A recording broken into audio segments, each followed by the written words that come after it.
مجھ غریب کی حالت زار پر رحم فرما۔ اس امیر شخص کو سمجھ آ گیا مجھے نیند کیوں نہیں آ رہی تھی، مجھے کہیں بھیجا گیا ہے، میں ڈھونڈتے ڈھونڈتے اسی کے لیے آیا ہوں۔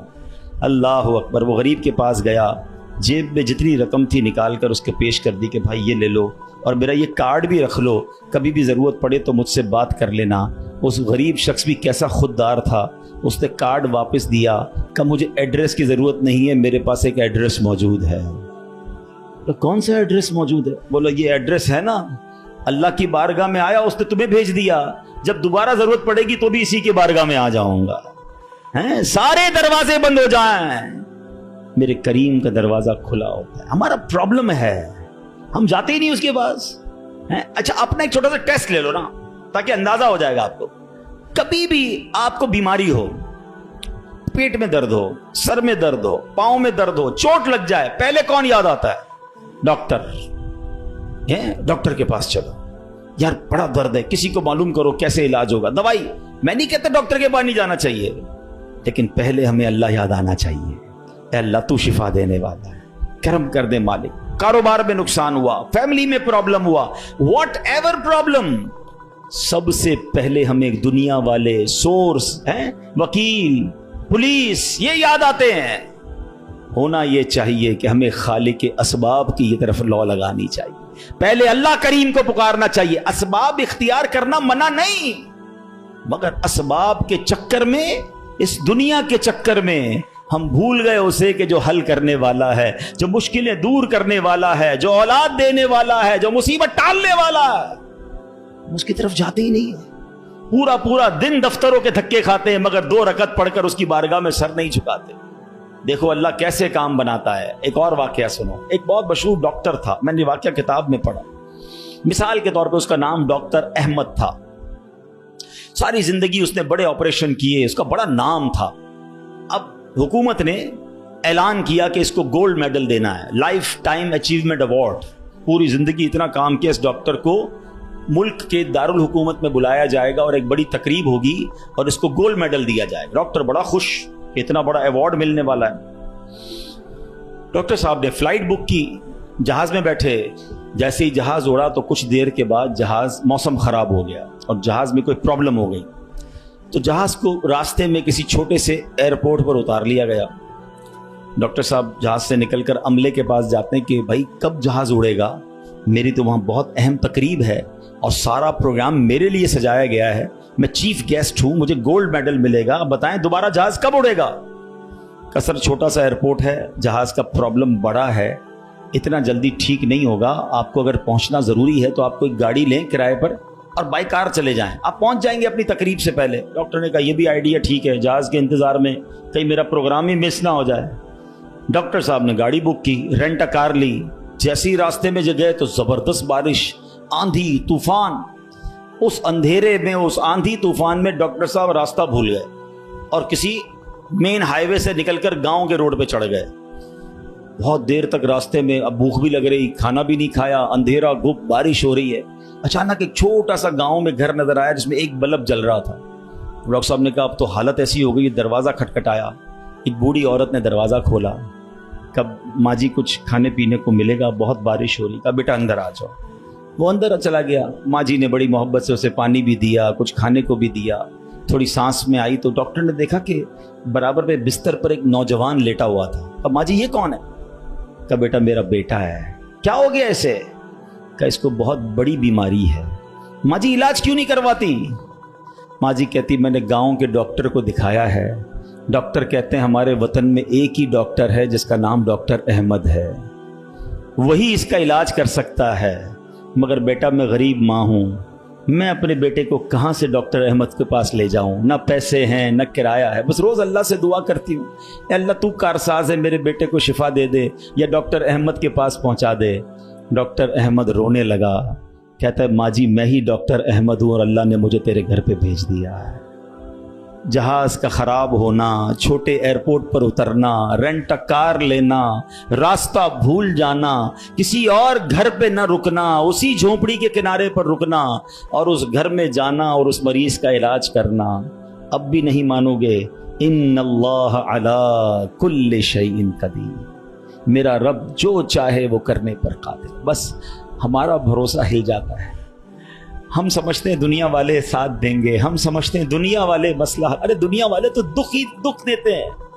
اپنا پرابلم بتاؤ تو ہنستے ہیں, ہم سے کہتے فکر نہ کرو, دوسروں کو بتاتے ہیں دیکھو اس کا یہ مسئلہ ہے, یہ فلاں کام کے لیے آیا تھا, اتنی بڑی بڑی باتیں کرتا ہے, اس کا یہ مسئلہ ہے. ہمارے مسئلے کو انجوائے کرتی ہے دنیا, کون ساتھ دیتا ہے آج؟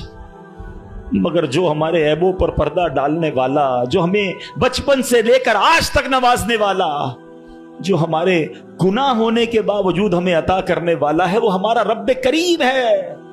ارے جو ہماری ماں سے زیادہ ہمیں چاہنے والا ہے, ہم اسے کیوں نہیں پکارتے, اس کی طرف توجہ کیوں نہیں کرتے؟ حالانکہ اس کی رحمت تو اس کے دروازے کھلے ہوئے ہیں, وہ تو دینا چاہتا ہے.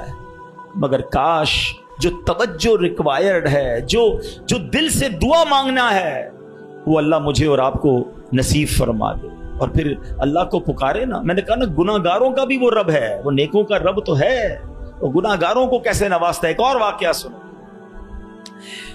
عیون الحکایات, یہ بڑی پیاری کتاب ہے مکتبۃ المدینہ سے, اگر آپ اسے لیں گے تو اس میں بڑی زبردست واقعات موجود ہیں. ماجرا یہ ہے کہ حضرت بکر بن عبداللہ فرماتے ہیں کہ پچھلی قوموں میں ایک بہت سرکش, غیر مسلم اور ظالم بادشاہ تھا. وہ اللہ پاک کی نافرمانی میں حد سے بڑا ہوا تھا. ایک مرتبہ ایک جنگ میں بادشاہ کو گرفتار کر لیا گیا. اب اتنا ظالم تھا کہ جنہوں نے گرفتار کیا تھا انہوں نے کہا اب اس ظالم بادشاہ کو تو تڑپا کے مارنا ہے.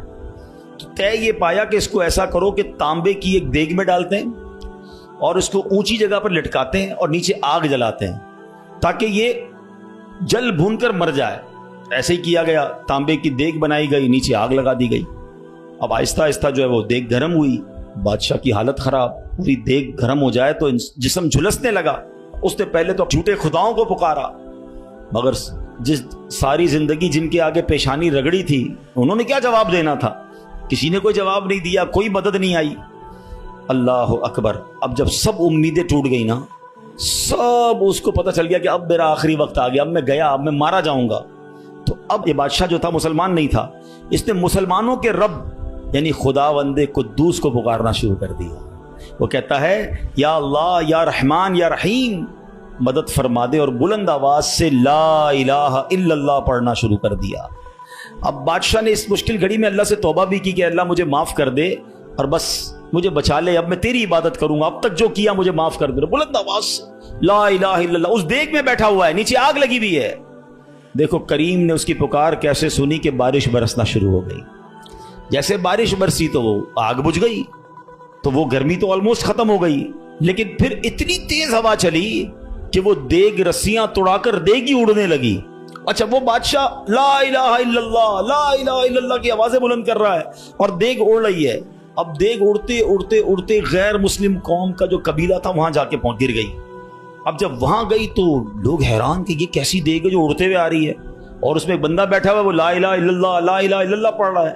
تو جب وہ غیر مسلم قریب آئے تو اس بادشاہ نے باہر نکل کر اپنا واقعہ سنایا کہ سنو, میں غیر مسلم تھا, اپنے اللہ کے سوا جھوٹے خداؤں کی پوجا کرتا تھا, میں نے کلمہ پڑھا, اللہ نے اس مصیبت سے نکال دیا اور مجھے یہاں پہنچا دیا, پورا گاؤں کلمہ پڑھ کر مسلمان ہو گئے.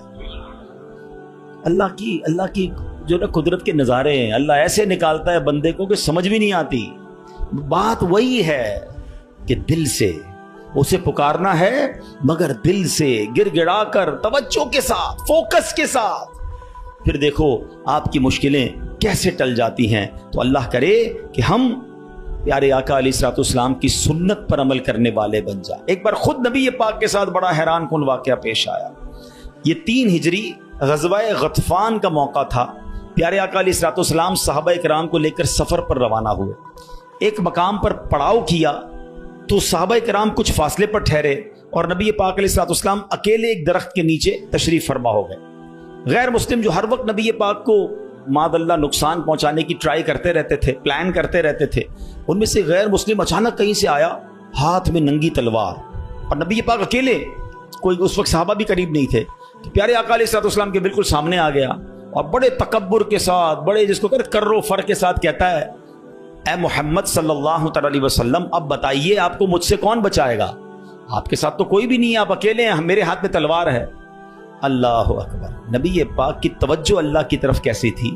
آپ نے صرف ایک جملہ کہا، ایک لفظ کہا، فرمایا اللہ. کیا نام ہے، دل کو کیسا سکون نصیب ہوتا ہے. میں اسے پکار رہا ہوں جو میرا خالق ہے، جو میرا مالک ہے، جو میرا پروردگار. پکارا کرو اسے، نام لیا کرو اس کا. کہو اللہ اللہ اللہ اللہ، پکارو اسے اللہ اللہ اللہ اللہ. ہائے ہائے ہائے، نبی پاک کی زبان سے لفظ اللہ نکلا، وہ غیر مسلم تو کانپنے لگ گیا، تلوار اس کے ہاتھ سے چھوٹ گئی. اب نبی پاک نے تلوار اٹھا کر کہا اب بتاؤ تمہیں مجھ سے کون بچائے گا. تھوڑی دیر پہلے تو وہ کہہ رہا تھا نا آپ کو کون بچائے گا، اب آقا کے ہاتھ میں تلوار ہے صلی اللہ تعالی علیہ وسلم، اب بتاؤ تمہیں کون بچائے گا. وہ کہتا ہے حضور مجھے بچانے والا تو کوئی بھی نہیں ہے، وہ مسلمان تو تھا نہیں. نبی پاک علیہ الصلوۃ والسلام نے اس کی بے کسی پر رحم فرمایا، اسے معاف کر دیا. ہائے ہائے، نبی پاک کے ایسے اعلیٰ اخلاق دیکھے، وہ کلمہ پڑھ کر مسلمان ہو گئے. دشمن آ جائے تو چادر بھی بچھا دیتے ہیں، ہم معاف کریں گے. جان لینے آیا تھا آقا نے اسے معاف کیا. ہمارے مزاج کے خلاف بات کر دے ساری زندگی دشمنی لے لیتے، مجھے گالی دی، مجھے برا بھلا کہا، مجھے نقصان پہنچایا. کب تک بدلے لیتے رہو گے یار؟ نبی پاک کے امتی ہو تو معاف کرنا بھی تو سیکھو. آقا علیہ الصلوۃ والسلام جانی دشمن کو معاف کر دیتے، ہم اپنے بھائی کو معاف کرنے کے لیے تیار نہیں ہوتے. نہیں میں نہیں جاؤں گا بھائی کے گھر، ہم نہیں جاتے فلاں رشتہ دار کے گھر، ہم نہیں بلاتے کسی کو دعوت میں. چھوٹی چھوٹی باتیں ہیں. کبھی دعوت نہیں دی تھی آپ کو اس وجہ سے، کبھی سیدھے منہ بات نہیں کر سکے، آپ کو ویلکم نہیں کر سکے، آپ کو تحفہ نہیں بھجوایا. اتنی چھوٹی بات پر آپ نے رشتہ داریاں ختم کر دی. اور ایک طرف کہتے ہو کہ نبی پاک کے امتی، آقا کے غلام. اچھا نعتیں سب کو یاد ہیں، یاد کرو نا، نبی پاک کی سنت پر تو عمل کرو، کسی کو تو معاف کرو. بندہ کہتا میں بتاتا ہوں، مجھے گالی دی ہے، اب میں بتاتا ہوں. وہ ایک گالی دیتا ہے، ادھر سے 7 گالیاں جاتی ہیں. اور صحیح بات یہی ہے، جو کہتا ہے میں بتاتا ہوں، وہ واقعی بتا دیتا ہے وہ کون ہے، اس کے اندر کتنا گند بھرا ہوا ہے. اگر وہ آپ کے ساتھ برا کر رہا ہے تو آپ کو کس نے اجازت دی ہے برا کرنے کی؟ ایک عجیب سا جملہ مشہور کر دیا گیا ہے کہ جناب ہم شریف کے ساتھ شریف ہیں، بدماش کے ساتھ بدماش ہیں. مجھے آج تک سمجھ نہیں آیا کون سا بٹن لگا ہوا ہے آپ کے اندر بھائی. شریف کے ساتھ شریف ہوتے ہو، بدماش آتا ہے آپ بھی بدماش بن جاتے ہو، تو پھر تو آپ بھی بدماش ہوئے نا بھائی. شریف آدمی شریف کے ساتھ شریف ہوتا ہے، بدماش کے ساتھ بھی شریف ہوتا ہے، تبھی تو بدماش کی اصلاح ہوگی نا. مسلمان ہوا نا یہ شخص، نبی پاک نے معاف کر دیا. تو خدا را آقا کی سنت کو ادا کریں، اور جیسی بھی مشکل، جتنی بڑی مشکل ہو، آپ بس دعا کریں، اللہ کو پکاریں، اللہ کو یاد کریں، توجہ اللہ کی طرف جائے. اچھا ایک اور چیز، ایک اور ٹیسٹ کرتے ہیں. کوئی نقصان ہو گیا ہے، کوئی تکلیف ہو گیا، آپ ہماری ہم جس جنریشن کے، میں جس جنریشن کا ہوں، شاید اب تو ایسا نہیں ہے، جو بزرگ بیٹھے ان سے پوچھیں کہ ہماری مائیں یا ہماری نانی دادی بچے کو سلاتی تھیں تو ذکر اللہ کر کے سلاتی تھی.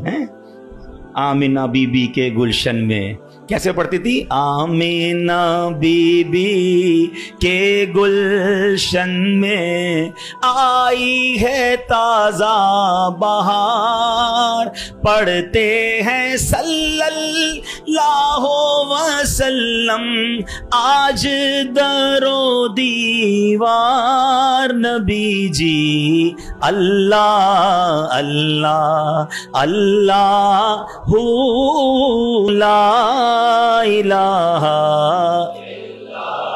ہو اللہ اللہ اللہ لا. رات بچے کو سلا رہے ہیں تو ذکر الہی ہو رہا ہے، نعتیں سنائی جا رہی ہیں، بچے کو کچھ لگ جائے تو حسبی اللہ یا اللہ خیر ہے. اب تو عجیب عجیب باتیں ہیں. رات کو موبائل پکڑا دیا ہاتھ میں، گانا دیکھتے ہوئے، میوزک دیکھتے ہوئے، کارٹون دیتے ہوئے، ابا بھی سو رہا ہے، بچہ بھی سو رہا ہے. صبح اٹھتے ہی بھائی وضو کروا کے فجر پڑھایا جاتا تھا، کلمہ پڑھایا جاتا تھا. مجھے اپنا یاد ہے کہ ہم جب چھوٹے تھے تو اسکول جانا ہوتا تھا، تو فجر کی نماز کے بعد پھر سو گئے. تو ہمارے اس وقت ریڈیو پاکستان پہ، جو میری عمر کے لوگوں کے ان کو پتا ہوگا، اب تو پتا نہیں ہے، صبح 7 بجے جو ہے نا وہ درود پاک چلتا تھا. اللہم صلی علی سیدنا محمد النبی الامی وعلی آلہ وصحبہ مجھے یاد آ رہا ہوگا یہ کنٹینیو چلتا تھا، تو والدہ وہ اس کو آن کر کے بڑی آواز کر دیتے تھے تو خود ہی آنکھ کھل جاتی تھی، خود ہی اب درود سے اٹھایا جا رہا ہے۔ یہ انداز تھا ہمارے گھروں کا کہ صبح اٹھاتے وقت، رات سلاتے وقت بچے گھر سے جا رہا ہے اللہ رسول کے حوالے، غوث پاک کے حوالے، یعنی ہماری ٹریننگ اس طرح ہوتی تھی کہ بات بات پر اللہ کا ذکر، اللہ کے رسول کا ذکر۔ اب تو کوئی تکلیف ہو پتہ نہیں انگریزی میں پتہ نہیں کیا کیا آوازیں نکال رہے ہوتے ہیں، معاذ اللہ گالیاں منہ سے آ رہی ہوتی، لیکن ہے ہی نہیں، پہلے تو زبان سے یا اللہ خیر، فوراً ذکر الہی، یعنی ہماری ٹریننگ یہ ہوا کرتی اور ہونی بھی یہی چاہیے مسلمان کی کہ ہم تکلیف میں بھی۔ اچھا پھر ایک اور عجیب بات پتہ ہے کیا ہے، چلیں اب میں دوسری طرف لے آتا ہوں اپنی گفتگو کو، کہ تکلیف میں تو ہم اللہ کو یاد کرتے ہیں، پھر تکلیف ختم ہو جائے تو پھر کہاں چلے جاتے ہیں؟ اچھا بعض اوقات پتہ ہے کہ اچانک مسجد میں کوئی نیا آدمی نظر آنے لگتا ہے نا، ٹوپی بھی پہنی ہوئی، ہاتھ میں تسبیح بھی ہے، خیر تو یہ کدھر سے آیا بھائی، اور پانچوں نمازیں بھی پڑھ رہا ہے، بعض اوقات نماز سے بھی پہلے آ جاتا ہے، میں پوچھو خیر تو ہے، بس وہ والدہ ہاسپٹل میں ہے یا فلاں پرابلم ہے، بہت اچھی بات ہے، میں خدا نہ خواستہ ڈسکریج نہیں کر رہا، مگر ادھر وہ پرابلم دور ہوئی، ادھر مریض ٹھیک ہوا، ادھر مسئلہ حل ہوا، وہ بندہ ہی غائب ہو گیا مسجد سے، تو یہ کیا ہے؟ ہم خوشی میں بھی اللہ کے بندے ہیں، ہم غم میں بھی اللہ کے بندے ہیں، ہم غموں میں بھی اسے پکاریں، ہم خوشی میں بھی اسے یاد رکھیں۔ اور یہ بات میں نہیں کہہ رہا، یہ اللہ کریم نے قرآن مجید فرقان حمید میں ارشاد فرمایا، اور یہ کافروں کی عادت اللہ نے ارشاد فرمائی۔ سنو، اللہ قرآن میں فرماتا ہے وَإِذَا مَسَّ الْإِنسَانَ الضُّرُّ دَعَانَا لِجَنبِهِ أَوْ قَاعِدًا أَوْ قَائِمًا، اللہ فرماتا ہے اور جب آدمی کو تکلیف پہنچتی ہے تو لیٹے ہوئے اور بیٹھے ہوئے اور کھڑے ہوئے ہر حالت میں ہم سے دعا کرتا ہے۔ بہت اچھی بات ہے، مگر آگے کیا ہوا؟